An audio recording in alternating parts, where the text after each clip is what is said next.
I have delayed this video time and time again, not because I'm lazy, well maybe partially due to that, but mainly to give the developers ample time to prove my first impressions wrong. Warno went into public access on the 20th of January of 2020, 8 years after the immensely successful Wargame Red Dragon series, 5 years after Steel Division Normandy 44, and a little over 2 years after Steel Division 2. So Eugen Systems is just cranking out games the last few years, which is really great. The news of Warno was huge. And even I was excited to see another modern day RTS game to release. At least that's what I thought was happening.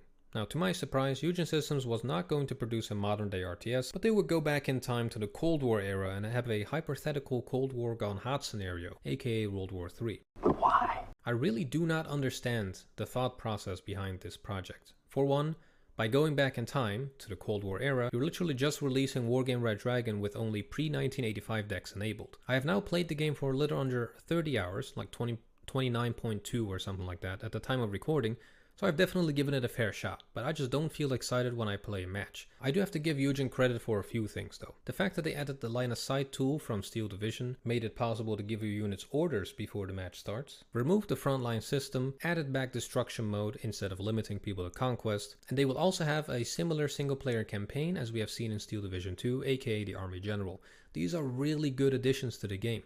But first impressions matter a lot these days. Now this could have easily been avoided by literally just looking back and seeing what has worked in their previous strategy games and just implementing these in their new strategy games and then adding some more as optional gameplay modes and whatnot as during a test phase, and then slowly rounding up and removing things that the player base didn't like or emphasizing on things that the player base did like. Even some AAA video games were completely destroyed due to first impressions, such as Battlefield 2042. So for a small company such as Eugen Systems, it's life or death. My first impressions of the game are a 6 out of 10 at best. You will have fun, you will be entertained, but probably not for a very long time unless you completely, absolutely love Cold War video games. If that is the case, more power to you and I am happy for it. But the statistics speak the truth. At the moment of writing, Wargame Red Dragon has over 700 online players, which is definitely bumped up by the Annihilation mod, linked in the description, versus the 300 players of Warno.